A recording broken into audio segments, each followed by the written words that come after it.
Hello and welcome to the channel. It's been a while since we put a video up due to me being ill, lost my voice. So we're back with some new amps as well. We've got quite a few repairs coming. This one is a Fender Bassbreaker, 15 watt. Not sure what's wrong with this, but it's coming, so I thought we'd have a bit of a look at it. So where do we start? We'll have a look at the controls. So you can see on here we've got gain structure, and that's a switchable low, medium and high. Not sure what that does. We've got a bright switch there. We've got bass, middle, treble, master volume and reverb on this. We've got mute, which I presume is standby, power switch and a white LED. Let's have a look at the back. It's a bit of a heavy thing, this. It really is a weighty beast. It must have some decent transformers on it. So let's just have a look what we've got then. So you can see we've got a speaker selector here, 486D, main speakers, extension, send and return for the effects, cabinet emulation and ground lift. And a line out, of course, on there. Now the other thing we need to look at, I shall leave it there because we're going to take the back off. Another thing we need to look at this, of course, it's a Fender amp, and as we know, most Fender amps come into the UK are set at 230 volts. It makes the filaments run a little high in voltage. Just trying to look what tubes that's got in there. I presume they're 6V6s, probably 6V6Ss, but that's only speculation until we get the back off it. So let's get the old lid off it and see what we've got. They look like EL84s to me. A BQ5 if you're in the States, and I think they are indeed. Yes. Actually, it's there, it's written on there, EL84s and 12X7s. Yes, we have got a chart, you can just see it down there. Right, we're just running this up on the Variac, and I'll be honest, I don't hear anything. The LED is lit.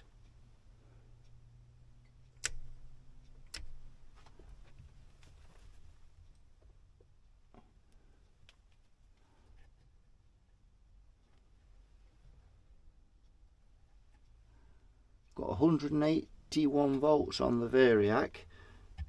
Can I see any filament glow? Yes, I can. So I can see filament glow. Oh, I can hear something now.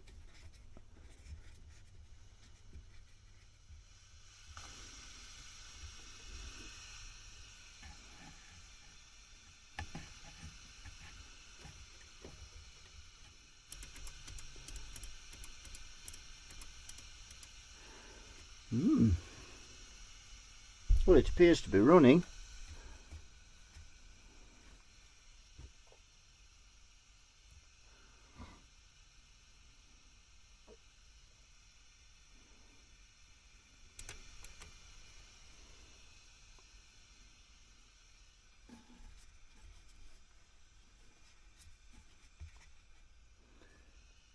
I wonder if we've got any signal.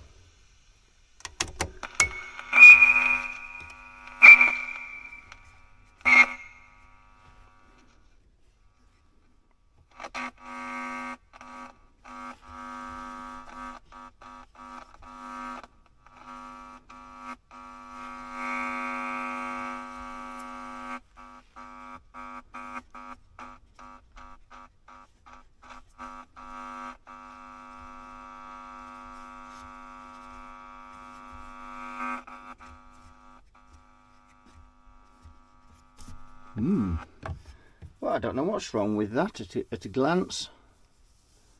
Not sure, it seems to be running okay. I've got this Bassbreaker out of its case. I've been and run this up on the 4x12, and one of the tubes were red plating. And if I show you the tubes, can you guess which one was red plating? this one, because the discoloration there has gone absolutely white, and you can actually see where it's a bit, you probably can't see that on camera, but yeah, those tubes aren't great, that one especially. Now I don't know whether that's the tube itself or something's caused that, but the other, you can see the heat around this. If we just bring that over, and it's a very strange chassis. This is, it's I'm very top heavy with that transformer being on there. Let's just have a look at those transformers. As you can see, so not a bad power transformer. That's what they should have put on the Blues Junior, something of that attire. But now we've got to fathom out how to get in this thing. Right, so the only way of getting in this, from a quick glance, is to take this back plate off here. So that's the first thing we're going to do. I think we'll have these tubes out as well. The reason for that is because we can't really put this down otherwise, and I can't keep supporting it so it's not on, because if I tip it the other way it's on the controls. Oh yes, my days. Oh. How are you supposed to work on this? This is yes indeed. So to get into here, and you can see what's going on there, to get into here we have to remove all of this, it seems. Indeed we do. Yes. Well, that's fun and games. It's got the dreaded IC capacitors in there.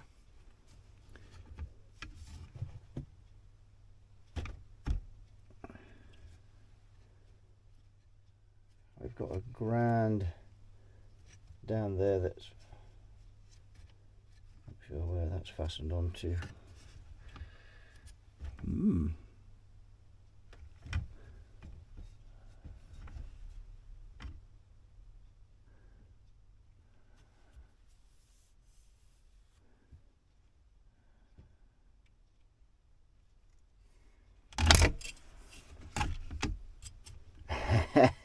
Hey, have you never seen anything put together like it?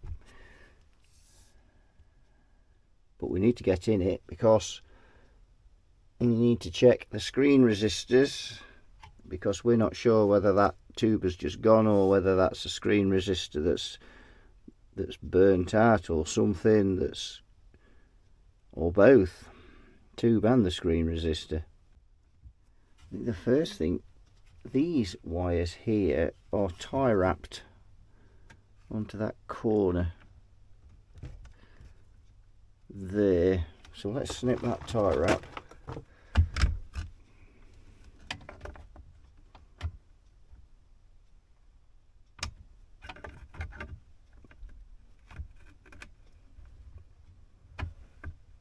That is not easy to get hold of there.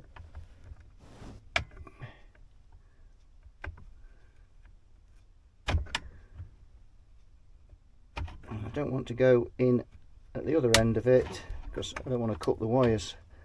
Can't quite see well enough inside, so I don't want to get close to those. Right, that's made little or no difference.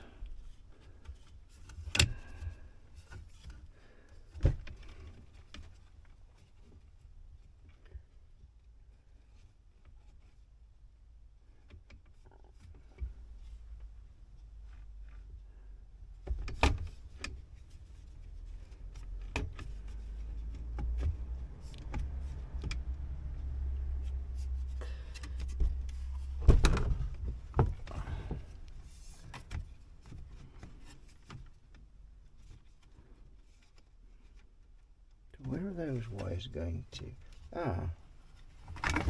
There we are.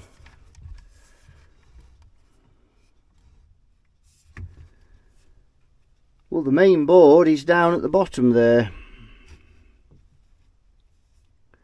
with the sockets on, as you can see. I'm sure you perhaps can't see that much in there from being on camera. What a strange item. Indeed, a strange item. The other thing with this is we're going to actually be struggling to power this thing up to do any testing on it with it being in bits. You've got to be damn careful with these. Once you start swinging these out with these boards on it, if you catch them on the chassis, then all sorts of problems can occur with this. So this is not going to be easy to fix. So we're just looking at the schematic on this Bassbreaker, which I've gleaned off the internet, and you can see that we've got the output tubes here, and you can see the cathode bias resistors, the 240 at 5 watts, that's 240 ohms. We've got a 47 microfarad capacitor, but look what else we've got. We have got two diodes, two Zener diodes going across the resistor, the cathode resistors. One of those is dead short. And what put me onto that was having a bit of a read up on the internet, and a guy had put a post up on Reddit, and he said he'd had 4 or 5 of these in, and these diodes go short.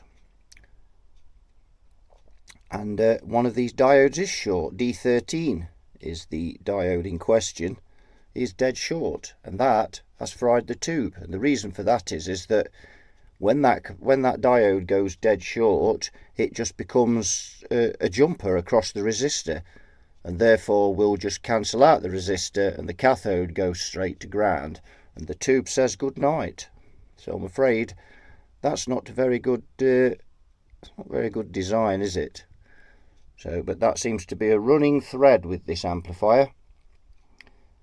But the good news is you just snip them out. There's no reason to have them, is there? What reason do we need? As the guy said in his post, after 60 years of amp design, why do we need them? So I'm going to snip them both out and make this amp a lot more reliable. So we can see now I've got this apart, and I've got this notepad wedged in here just to make sure we don't get any grounding on that chassis. You do have to be a bit careful if you're taking these apart, because they are a nightmare to work on once in bits.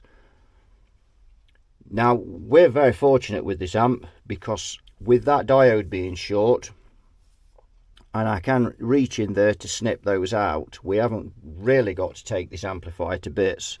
It's a pretty new amplifier, really. It's quite shocking that those have blown as quick as they have. They're obviously extremely underrated to have blown in such a short time. This amp's not that old, I don't think, although I can't find a date on it, but I'm sure this amp's still a current model. So we only need to snip that off. We need to check the bias, but I think we can manage to do that from here.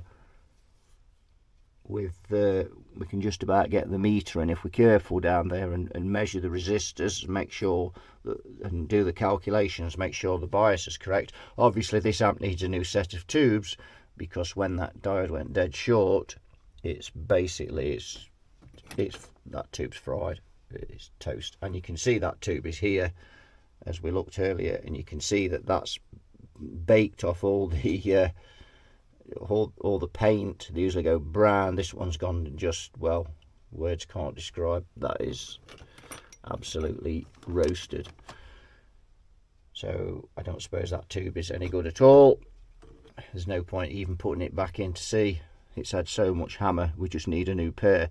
Of course we need to make sure this is running right before we stick a new pair of tubes in it. And just to show you, if we although you won't be able to see the meter, but you will be able to hear it. So if we go, let's go in here, let's get some more light on the job. That's what we need. There we go.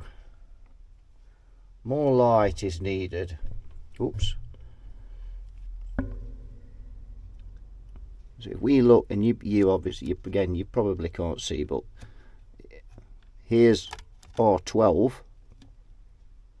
nothing. Here's R13,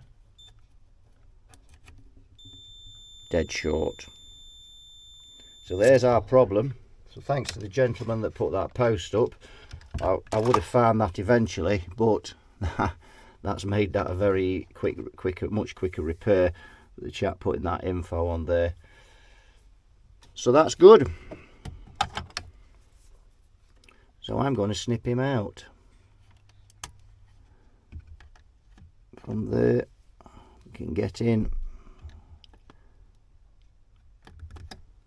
Snip. Now we just need to get in and get the bottom one out. Can we get in with these cutters? Yes, I think so.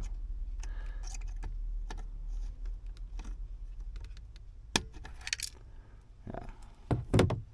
It's fallen inside, but never mind, we'll get that out. So, and I'm going to snip out the other one because it really is, it will just, well, the guy's just going to have the same problem again with this. It's just stupid to have those in there. I have no idea why they put those in. Obviously there's some kind of voltage regulation, being Zeners, you know, they're regulating the voltage, and they've probably done that because they think the tubes will last longer. Unfortunately, what they've had to realise is that when they blow, they destroy the tubes immediately. Really, that tube would have been completely fried. Just have no cathode bias resistor on it. Rather stupid.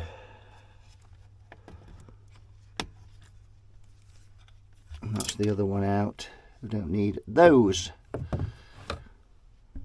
Right, so what I'm going to do now is I'm going to fire this amp up again. Not with this tube in though, because that tube is all over. I'm going to use the other EL84, which again you can see this one looks in pretty reasonable nick.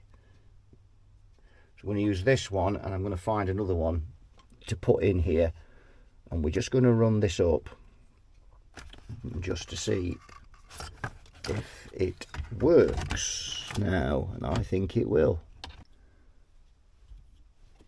Right, I've got the tubes in. So what we're going to do now is run this amp up on the Variac.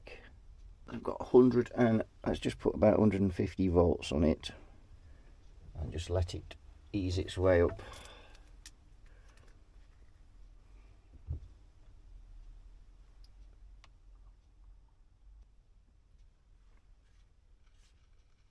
Aha.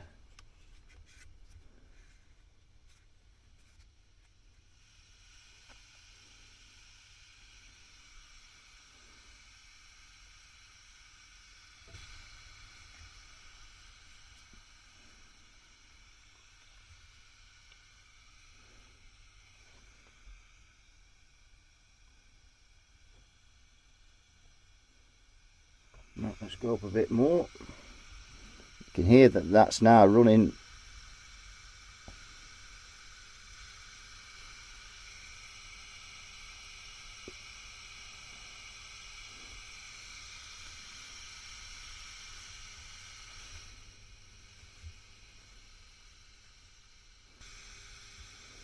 There we go.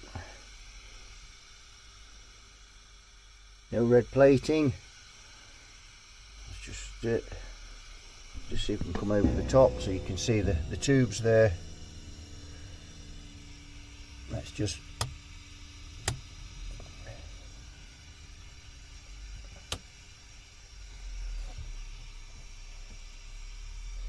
so you can see the filaments glowing, but we've got no red plate in there at all. Yeah, they will be on fire by now. So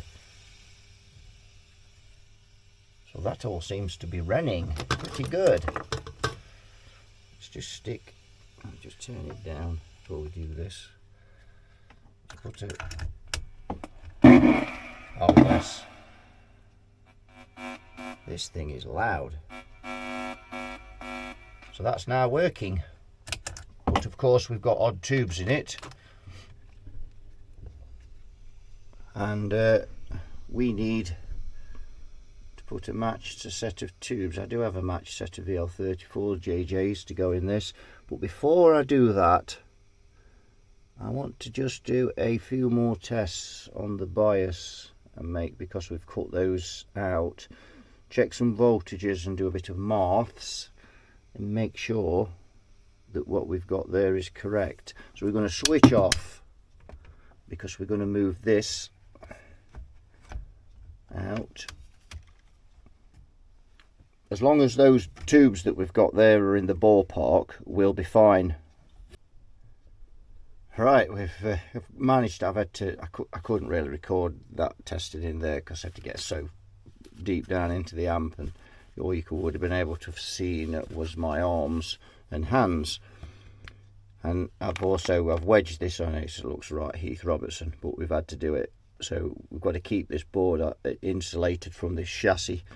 So we've got stuff down there to protect those, and we've got this to keep it off the chassis here. It's a bit botched, but it works. So I've done the readings, and that's what we've got.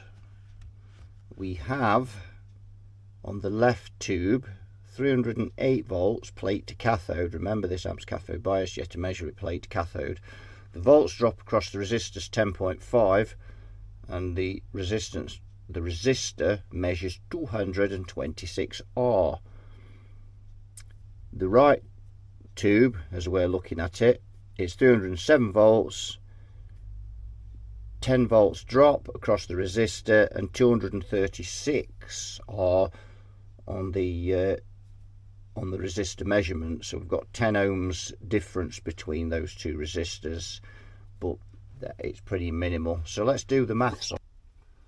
Get the old calculator out. I've got this calculator here, this rather large one, which was a sports brand calculator, but we've covered over the brand. Other brands are available. Other calculators are also available, much smaller than this one. 10.5 divided by 226, which is the resistance of the resistor, and that gives us 46 milliamps. We take away 5% for the screens, at least 44 milliamps, and if we times that by 308, 13.59. Oh dear, 13.59. Certainly won't be getting any crossover distortion at that measurement of wattage. So 13.59, which is virtually 13.6.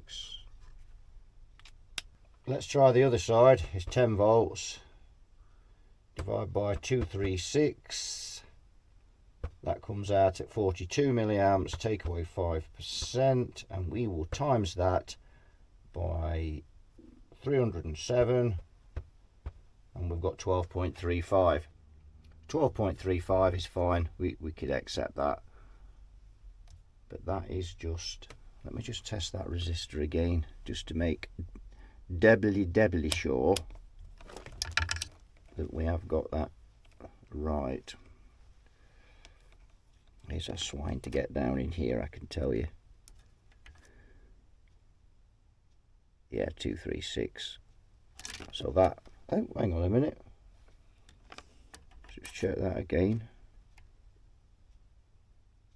236, check the other one again.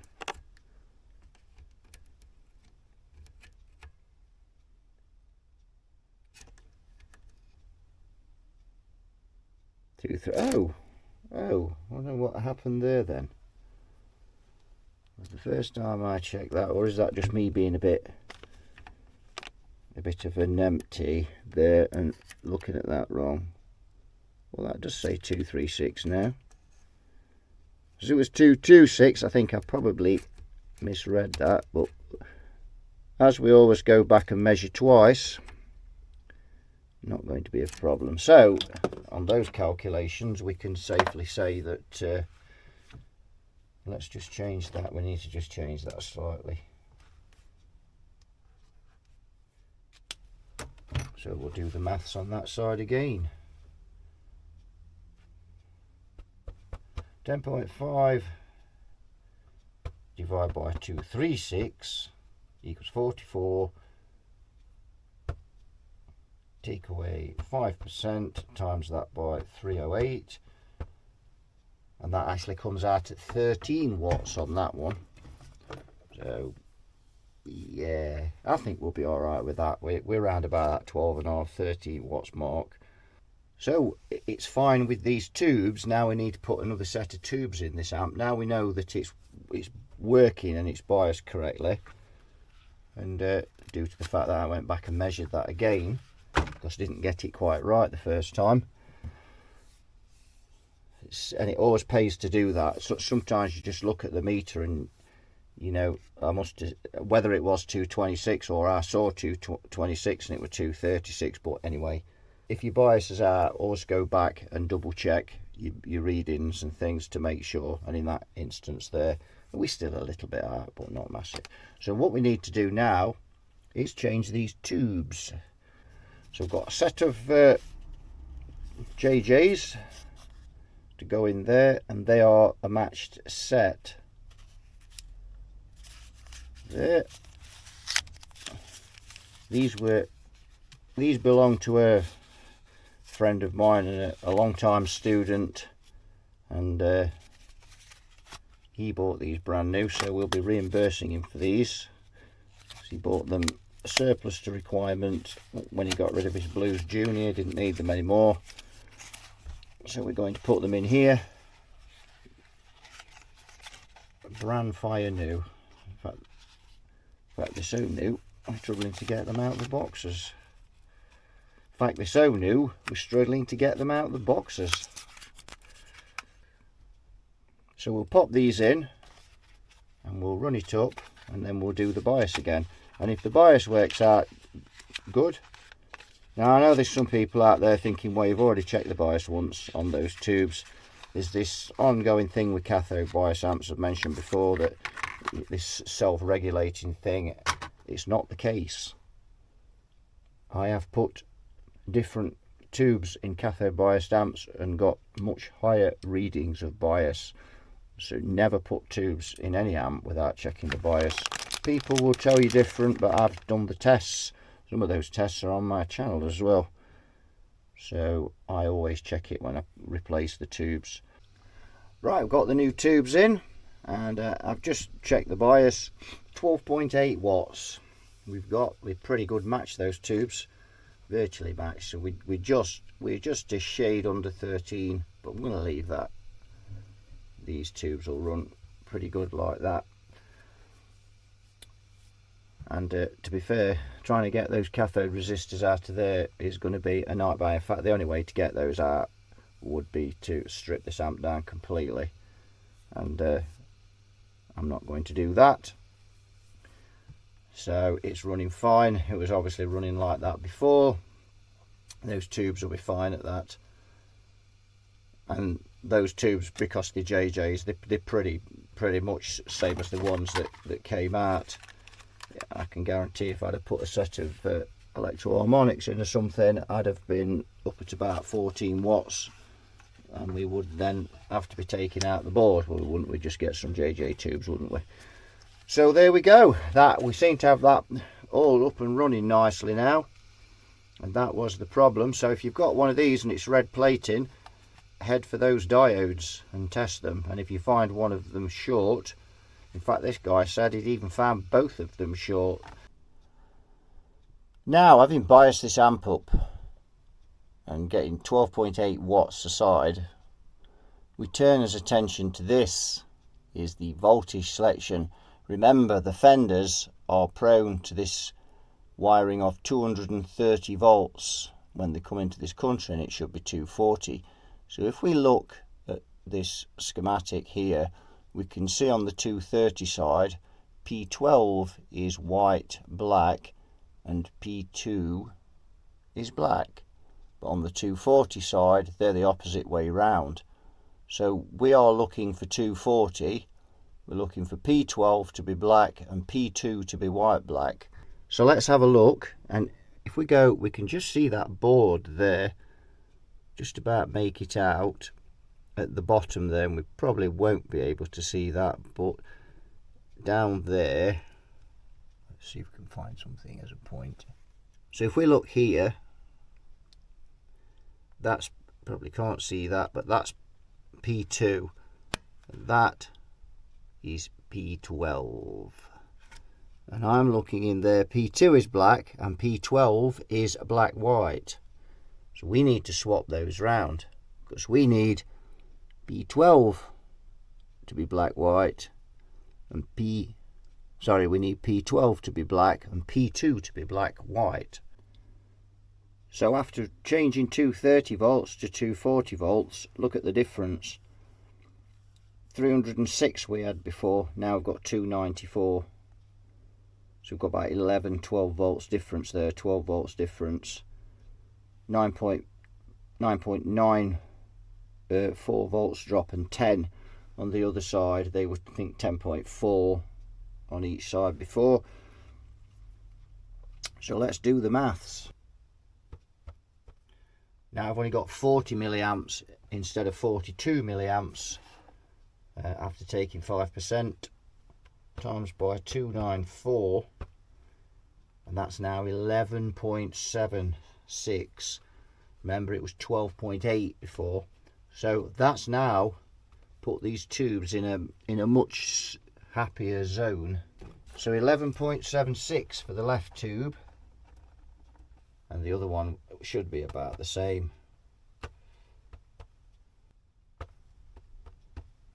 And the other side is 11.83. So yeah, that's made a difference, hasn't it? Changing that. I've also checked the filament voltage as well, and it's exactly 6.3 volts now. So the filament, I didn't check it when it was at 230, but it would obviously be over. So it just goes to show that you know, setting these amps correctly, and it was only after I was going to look at that mains voltage, and then I kind of did the bias and everything, and then I suddenly remembered I hadn't changed that over.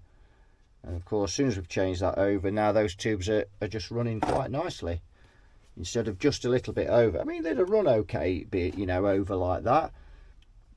It would have shortened the life slightly, but not massively. And you know, this amp's not running particularly hot, such as the Blues Juniors. It's a combination of things on the Blues Juniors. Funnily enough, we've got one of those to look at coming up on the channel in the next couple of days. We've got one in for repair again. But with the Blues Junior, obviously this amp's cathode biased. The Blues Juniors fixed bias. They've already got them biased at nearly 100%, which is a problem to start with. On top of that, then you've got 230 volts, extra HT on there, extra filament voltage, and it's a combination of things on those. And I'm afraid the output tubes don't last very long in those at all. Well, they do if they're set up properly, which is what we do. We bias them at 70%. We put the 230 volts to 240, and they run fine. Of course, in the States you don't have that problem, because yours are set to 110, so you don't have this ongoing. You still have the problem with the bias being high, I presume so, but you don't have the other problems to go with it. But anyway, that's sorted that out now, and that's made a damn good job of that amp, just swapping that over, and that's just dropped that below 12 watts, and that's just perfect. Right, we'll button up and we'll have a listen. Right, we've got this Bassbreaker on the 4x12, so we're just going to have a bit of a listen.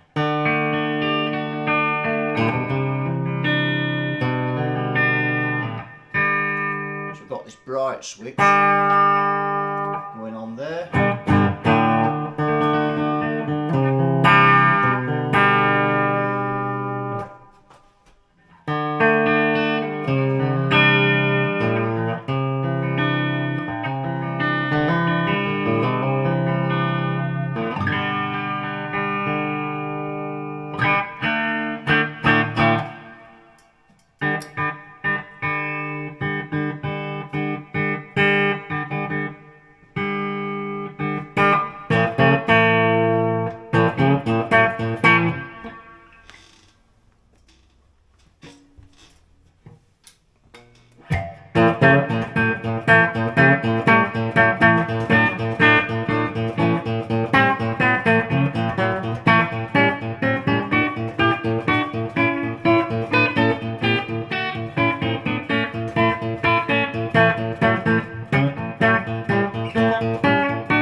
Wang the gain up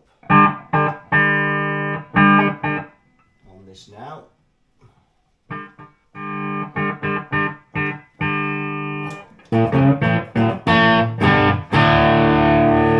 Oh, there we are.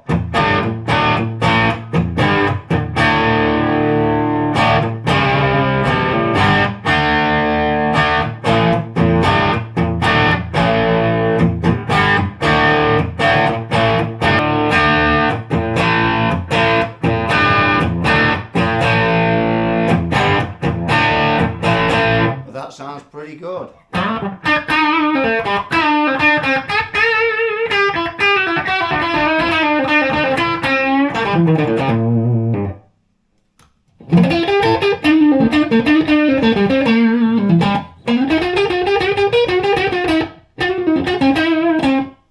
So let's try a bit of reverb in there.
Well, this is where it gets more interesting, and we really do need to take the master down to do this.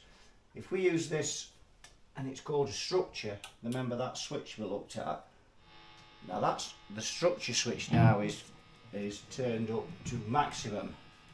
Check this out.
The downside to wearing shirts if you don't fasten up the buttons.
That's awesome.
Very rusty playing there.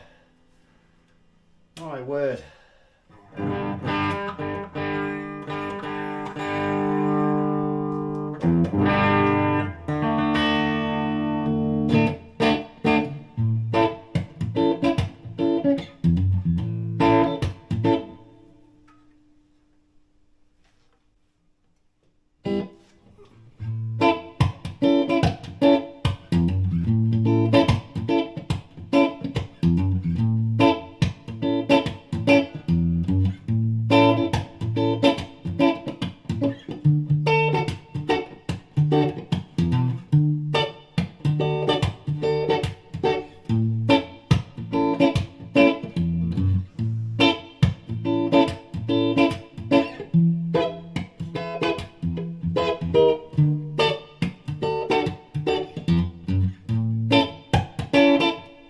So there we have it, the Fender Bassbreaker. So it's been a strange one, this, really, and very lucky that that guy had left that post on Reddit about those diodes, and I would have found that eventually, but it would have took me quite a bit longer. So thank you for that. I can't remember the guy's name. I'll leave a link in the description so you can have a little read of that. You can read it even though you haven't got a Reddit account. So I think that'll do it. So thanks for watching. You all take care, and I'll see you all in another video. Bye bye for now.